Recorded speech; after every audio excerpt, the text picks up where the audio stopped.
Today is St. Patrick's Day and Cooper turned 2. We had a really good day. We went to the zoo with Riley's folks, and then we came back and opened some gifts, and he got a new bike today, one of those balance bikes, and then my in-laws came over for dinner. Very fun. I think he had a fabulous time, so it was a good day. He wore his mask like a big boy, which I was worried about, like in the indoor spaces in the zoo. And so I'm feeling like, I guess, a little more optimistic about things. For a while there, it was just challenging. I mean, not like it's not now, but it was just felt like there was no opportunity to really live life and like give him the opportunity to see people his own size. So I'm feeling better. Today was the last day of the letrozole cycle. So then we move into the second phase to see if I ovulate. So starting strips here in probably in a couple days to see. And I did some research on, I guess, some more deeper research on how ovulation works. I reached out to a friend who deals with pregnant women, postpartum, that's just kind of childbirth, that's like all up her alley, and just asked her for any advice she had.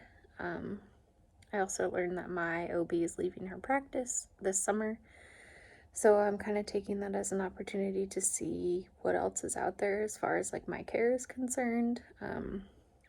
I've always been like, just follow the book and just, take this next step and go with the traditional way of care, and it's been fine, but I also feel like maybe that's not the best for someone who is a risk level that I am.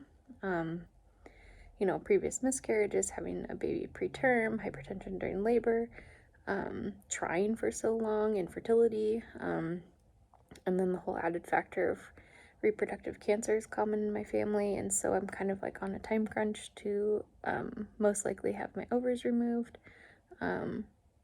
which I need to probably reassess that because that was like 10 years ago I was told. So there's just a lot of things that I like to consider myself just like run-of-the-mill patient, but I'm realizing that I might have a little more, like a few more intricacies than the average person would. So I reached out to my friend just to see what her opinion was, and to see kind of what direction I could possibly go in.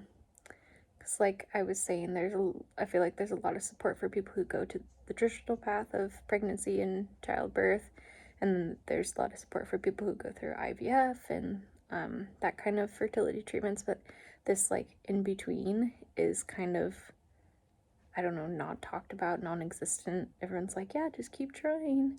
Yeah, sure, I can refill your prescription. So I'm wondering if there's something else for me. So to cap, my OB is leaving. I finished letrozole cycle, and now I move on to testing for ovulation again.